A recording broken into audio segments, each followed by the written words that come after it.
Hello friends, I'm way up on the hill at Mount Hope Cemetery, Bangor, Maine. And I came across this grave yesterday. Lots of big monuments up here, but this one just said Dutton on it. And I didn't see any headstones with the name Dutton on them immediately when I came here. So I did some research, and according to Mount Hope records, Alice Page Dutton is buried here. And the more digging I did, the more I realized she's definitely not the only one buried here. So Alice Page Dutton was married to Samuel E. Dutton, who was actually the judge of probate for all of Penobscot County in his day, around 1810 or so, and then for decades after that, he was the judge of probate for Penobscot County. So I came across an old newspaper articles from the late 1800s, and it listed some of the monuments up here at the top of Mount Hope. Back then, of course, Mount Hope was only about 50 years old, but it lists that Judge Dutton was buried here in this plot. It specifically showed a drawing of this obelisk, and it said his 4 sons are buried here as well. So he and Elizabeth Page Dutton had 4 sons and 2 or 3 daughters, but it listed the sons buried here. So there's at least 7 burials here. His sister, and I'll show you her headstone in a minute, is on the other side. But it reminded me of a poem by Percy Bysshe Shelley that was written on Christmas Day in 1817.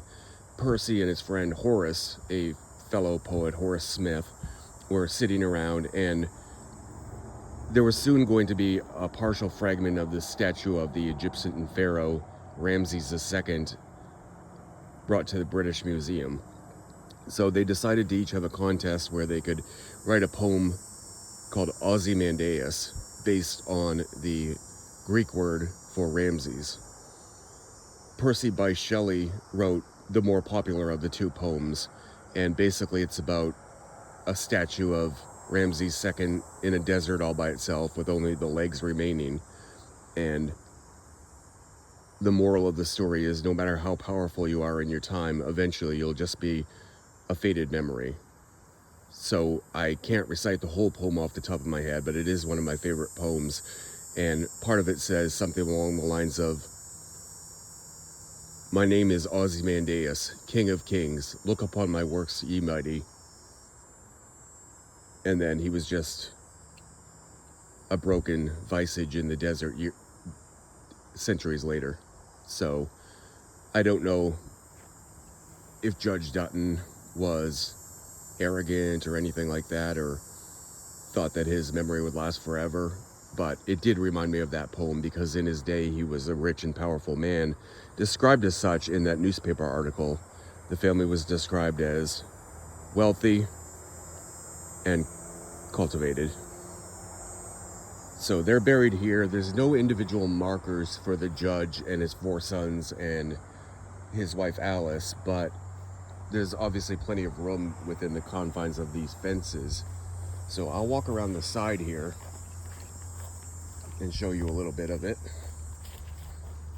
This was not one of the Duttons, but it says Miss Mary A. Eaton died January 23rd, 1927, age 79 years. She may have been extended family, because she's still sort of within the confines of that fence. That one I'm unable to read. But this would be the judge's sister. It says Ruth Dutton, died January 11th, 1846, age 63. Took me a little while to decipher it because it's very faded, as you can see.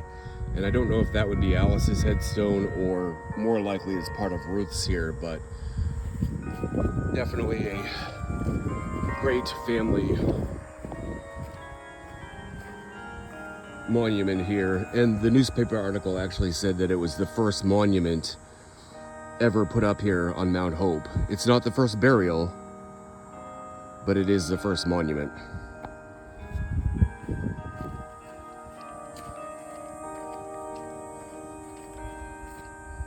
So the family of Judge Samuel E. Dutton.